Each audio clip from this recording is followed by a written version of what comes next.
સર્વેને જય શ્રી કૃષ્ણ. આજે આપણે જાણીશું ગણેશ ચોથ વ્રત કરવાની વિધિ અને વાર્તા. વ્રતની વિધિ.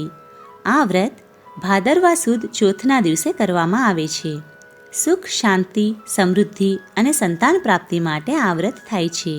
આ વ્રત કરનારે સ્નાનાદિથી પરવારી ગણેશજીની પંચધાતુની મૂર્તિ બનાવી તેની સ્થાપના કરવી અને વિધિવત પૂજા કરવી. આ દિવસે ઉપવાસ કરવો. વ્રત કરનારે રાત્રે ચંદ્ર દર્શન કરવાથી કલંક લાગે છે. ભગવાન શ્રી કૃષ્ણે પોતાના પર લાગેલું કલંક દૂર કરવા આ વ્રત કરેલું. વ્રતના બીજા દિવસે ગણેશજીની મૂર્તિને જળમાં પધરાવી દેવી. મહારાષ્ટ્રમાં ગણેશ ચતુર્થી નિમિત્તે ભવ્ય વરઘોડા નીકળે છે. ગણેશજીની મૂર્તિને પાલખીમાં બેસાડી નદીએ લઈ જાય છે અને જળમાં પધરાવે છે. આ વ્રતની વાર્તા. એક વખત ગણપતિ મહારાજ રિદ્ધિ સિદ્ધિ સહિત આકાશ માર્ગે કૈલાસ તરફ જવા નીકળ્યા. રસ્તામાં ચંદ્રલોક આવતા ચંદ્રે ગણપતિને જોયા. ગણપતિનું મુખ, એમનું પેટ વગેરે જોઈ ચંદ્ર ખડખડાટ હસવા લાગ્યો અને તેમની મશ્કરી કરવા લાગ્યો.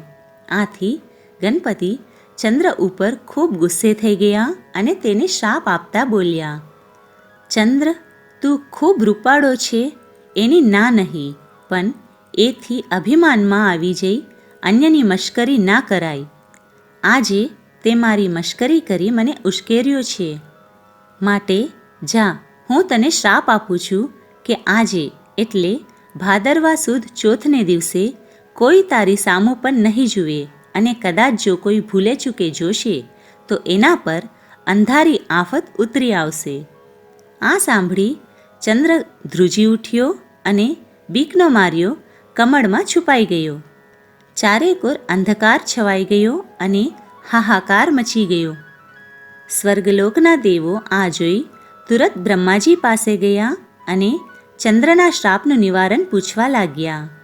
બ્રહ્માજી બોલ્યા, ગણપતિનો શ્રાપ કદી મિથ્યા જતો નથી, છતાં પણ હું તમને એના નિવારણનો ઉપાય બતાવું છું, સાંભળો. થોડા દિવસ પછી ભાદરવો મહિનો આવશે. એ મહિનામાં સુદ એકમથી લઈ ચોથ સુધીમાં ચંદ્રએ વ્રત કરવાનું.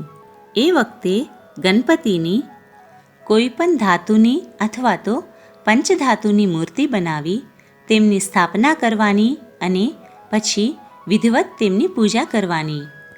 નૈવેદ્યમાં લાડુ ધરાવવો.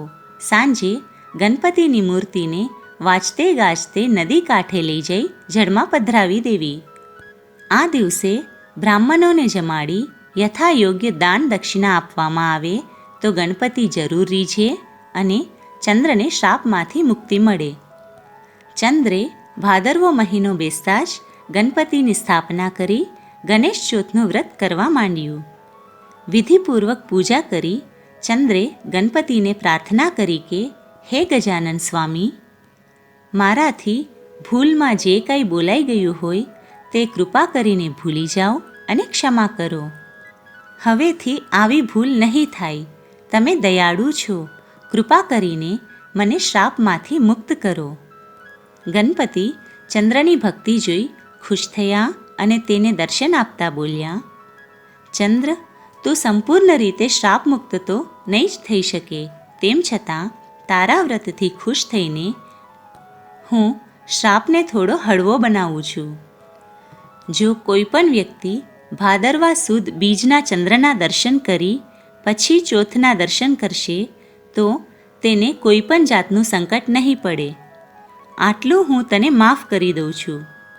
બાકી તો ભાદરવા સુદ ચોથના દિવસે જો કોઈ તારા દર્શન કરશે તો એને કલંક લાગ્યા વગર નહીં રહે અને એ કલંક દૂર કરવા માટે જો કોઈ મારું ગણેશ ચોથનું વ્રત ભક્તિભાવપૂર્વક કરશે તેના પર હું પ્રસન્ન થઈશ અને તેને સંકટમાંથી મુક્ત કરીશ.